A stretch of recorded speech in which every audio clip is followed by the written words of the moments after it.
Hello and welcome back to Wireman's Whimsy. We are continuing with the Heirloom Boutique bundle this week, and I am going to show you how to emboss with your dies. Yes, you can do this. I had never heard of it, and then a fellow demonstrator said, absolutely, you can emboss with your dies. You just need a silicone mat. So I'm like, okay, we'll give this a try. So what you need is your base plate. Plate number 1. Don't use plate number 2. Just plate number 1, then number 3, then your silicone mat, then your cardstock, and then your second cutting plate. So this is what it looks like. I'm just going to finish this corner off on the video. This is the back side. The detail is really, really good. So this is the side I'm going to drag the ink pad across. Now, if you've just re-inked your ink pad, not a super good idea. Like it just gets really, like it just lays down too much ink. You need an ink pad, a lighter color, preferably this one is Bubble Bath. You can see I've still got a little bit of drag there, but it did a good job of highlighting this. We're going to do this in Lemon Lime Twist. So again, you put down your base plate, plate number 3, your silicone mat, you put your cardstock down, and then you put your dies down. So what am I going to do here? I'm just going to, I think maybe I'll do the small flower up here. I'll put the small flower there, and then the leaves here. Just filling in some space like that. And I think I'm just for kicks, I'm just gonna lay that one over top like that. Don't overlap your dies. You can put them next to each other, but don't overlap them. And then you sandwich it up and you run it through the machine. And when you run it through the machine, you are going to think that nothing's happening.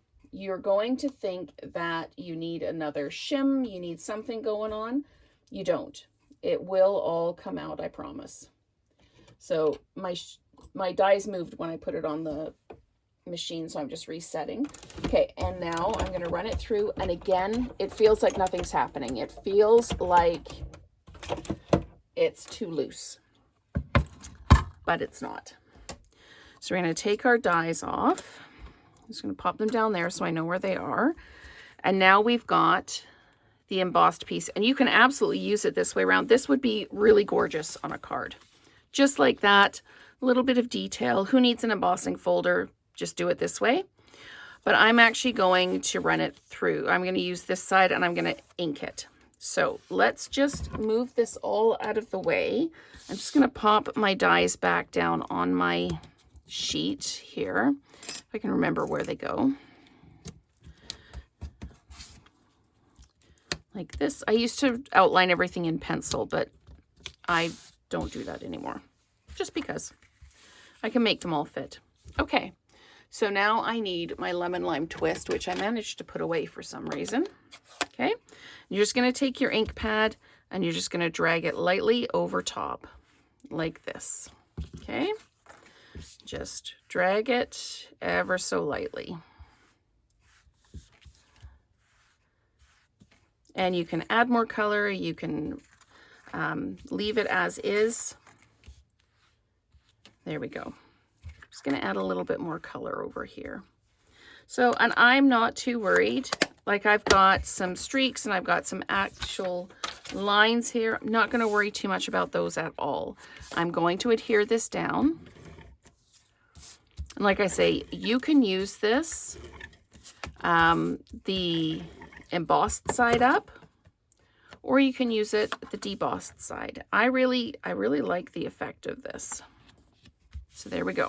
We're going to do that. And I don't have any white ribbon left, so I used some of the Barely Blush and I colored it with the dark Lemon Lime Twist blender pen. Okay, and then I'm just going to put this down like this.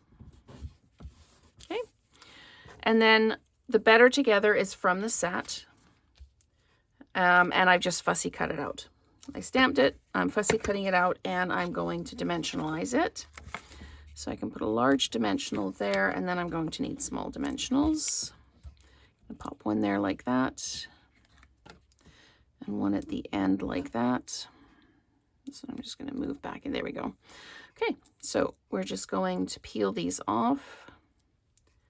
And then I'm going to use some of the iridescent rhinestones. I'm going to pop that down like that. And the ribbon's just behind, just to kind of highlight the greeting. These are the iridescent rhinestones. These ones are discontinued, but if you've got regular rhinestones, you can use them. These are the in color dots. And I'm going to have to reorder because I'm almost through my entire pack of, and I'm out of the Barely Blush ones, but, so I'm just going to use these ones, because I don't have any regular rhinestones, and I'm just going to pop down like that, and like, whoops, one up there, and then one kind of down here. And that just draws the eye around. And I like having the flower centers kind of filled in. So that's what I'm going to do. I'm going to put these in the flower centers. Now, you wouldn't necessarily be able to mail this card in a regular envelope. These are really, really tall rhinestones. Like, they are really tall. So you would need to put this into a package or something like that. But so this is a nice soft version of it in Bubble Bath on a white card base. And then this is our Lemon Lime Twist on a Lemon Lime Twist background. So let me know which you prefer and if you think this is an interesting technique. Thank you so much for watching, and let's create together again soon.